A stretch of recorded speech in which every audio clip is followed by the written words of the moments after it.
Olá, estamos em nosso segundo encontro da série de catequeses sobre o sacramento da Crisma. Vamos refletir sobre Jesus e o reino de Deus.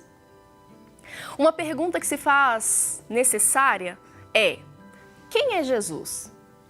Podemos começar respondendo a essa pergunta dando a mesma resposta que Pedro deu a Jesus quando ele perguntou para os seus discípulos: que dizem as pessoas que eu sou? E eles responderam: uns dizem João Batista, outros Elias, outros ainda um dos profetas. Jesus então perguntou: e vós, quem dizeis que eu sou?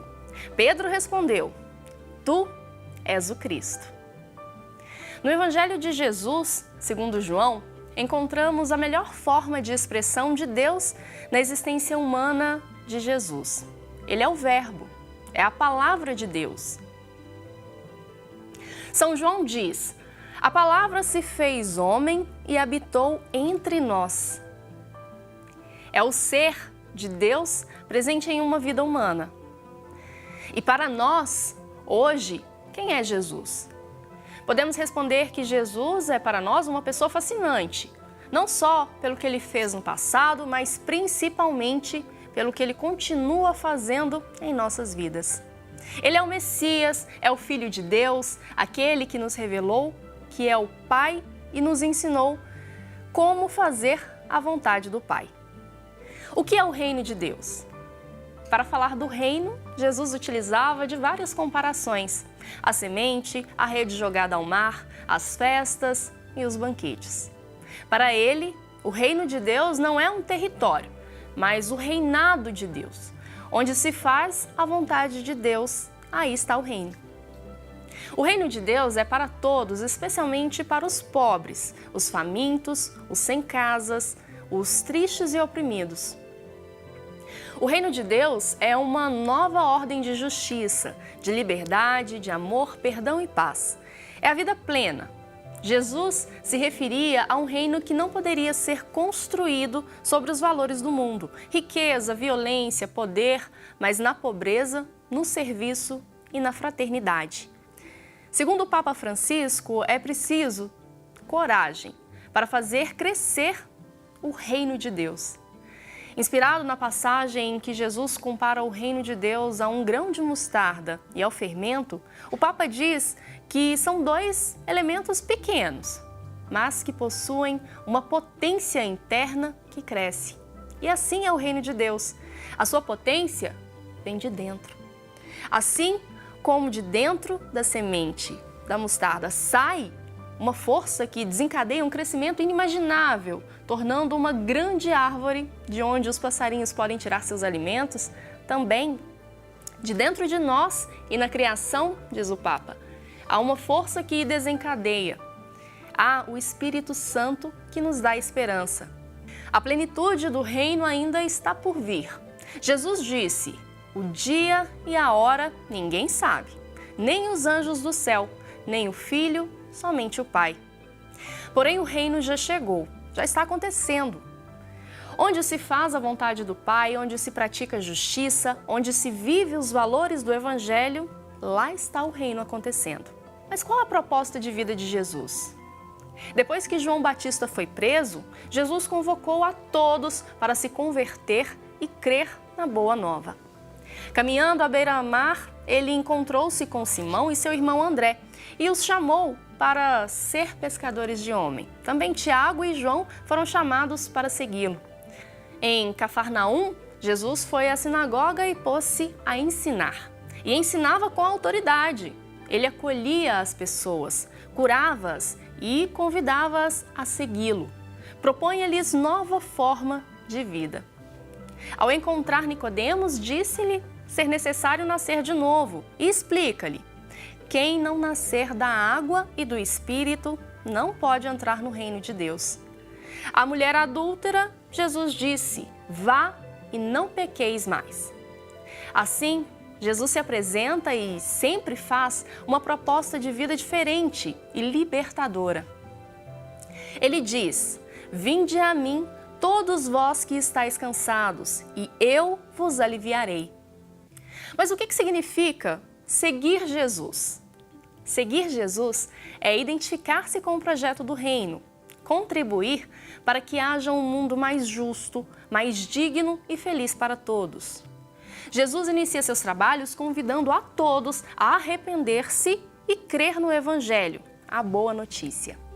No Evangelho de Jesus, segundo o evangelista Lucas, este nos conta que Jesus ensinava nas sinagogas e um dia na cidade de Nazaré, Jesus leu as Escrituras como de costume. A passagem bíblica era Isaías 61, versículos 1 e 2. Mas vamos ler o que essa passagem nos diz. O Espírito do Senhor está sobre mim, pois Ele me ungiu para anunciar a boa nova aos pobres. Enviou-me para proclamar a libertação aos presos e aos cegos a recuperação da vista, para dar liberdade aos oprimidos e proclamar um ano aceito da parte do Senhor. O que podemos tirar desse ensinamento para a nossa vida, para o nosso dia a dia?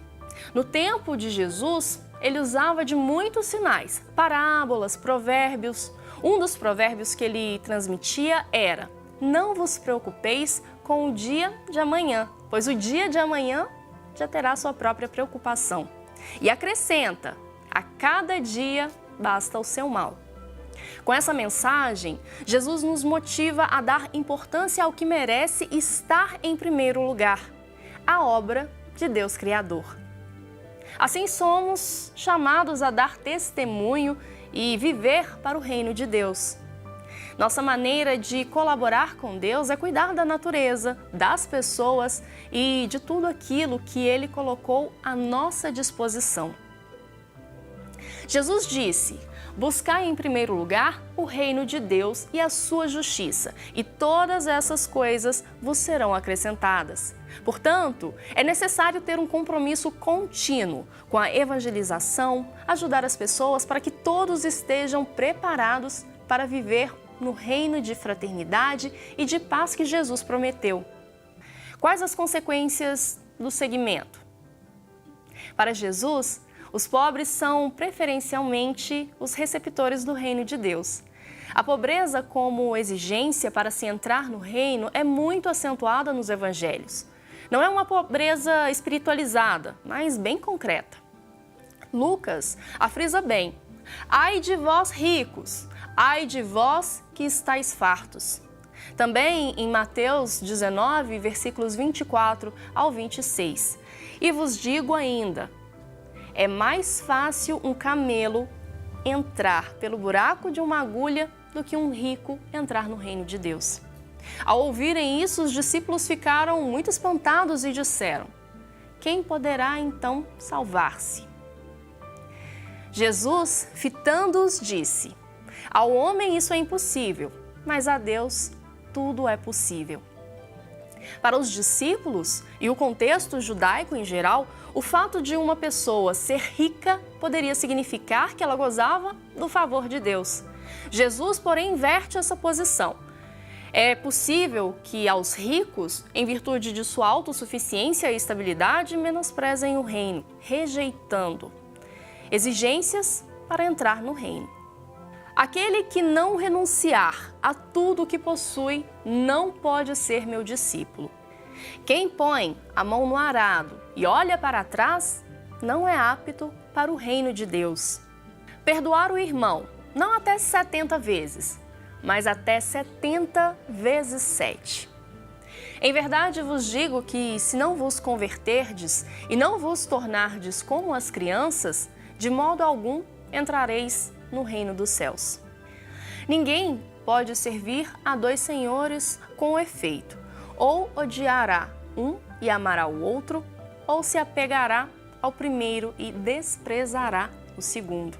Não se pode servir a Deus e ao dinheiro. Para compreender as exigências do reino e colocá-las em prática, um dos caminhos é a oração. Jesus, que muitas vezes se retira para uma noite inteira de oração, também nos ensina a rezar e diz como devemos dirigir-nos a Deus. Ele nos ensina que a maior exigência do reino é o amor. Oração que brota da palavra. A oração nos leva a um relacionamento com Deus, uma relação de amor. A oração do Pai Nosso que Jesus ensinou aos seus discípulos é a oração do Reino de Deus. Com Jesus, aprendemos a rezar o Pai Nosso. Aprendemos a chamar Deus de Pai e a confiar nele, a reconhecer que seu nome é santo, que ele é amor e que nos ama muito. Procurando entender o Pai Nosso, dizemos que ele nos oferece 7 pedidos. Os 3 primeiros estão voltados para o Pai.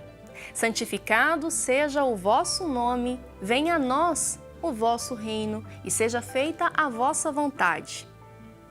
Os outros 4 pedidos estão direcionados para a vida em comunidade. Dai-nos hoje o pão nosso de cada dia. Perdoai as nossas ofensas, assim como nós perdoamos a quem nos tem ofendido. E não nos deixeis cair em tentação, mas livrai-nos do mal. Veja quanta riqueza. Ele nos dá a liberdade de pedir e confiar, porque Ele irá ajudar. Ele nos perdoa, nos ensina a perdoar, oferecendo a medida certa do perdão. Vamos refletir. O que eu estou fazendo para que aconteça o reino de Deus ao meu redor? Vamos rezar o Pai Nosso? Pai nosso que estais no céu, santificado seja o vosso nome, venha a nós o vosso reino e seja feita a vossa vontade, assim na terra como no céu. O pão nosso de cada dia nos dai hoje, perdoai as nossas ofensas, assim como nós perdoamos aqueles que nos têm ofendido. Não nos deixes cair em tentação, mas livrai-nos do mal. Amém. A catequese de hoje fica por aqui, mas eu te espero no nosso próximo encontro semana que vem. Até lá!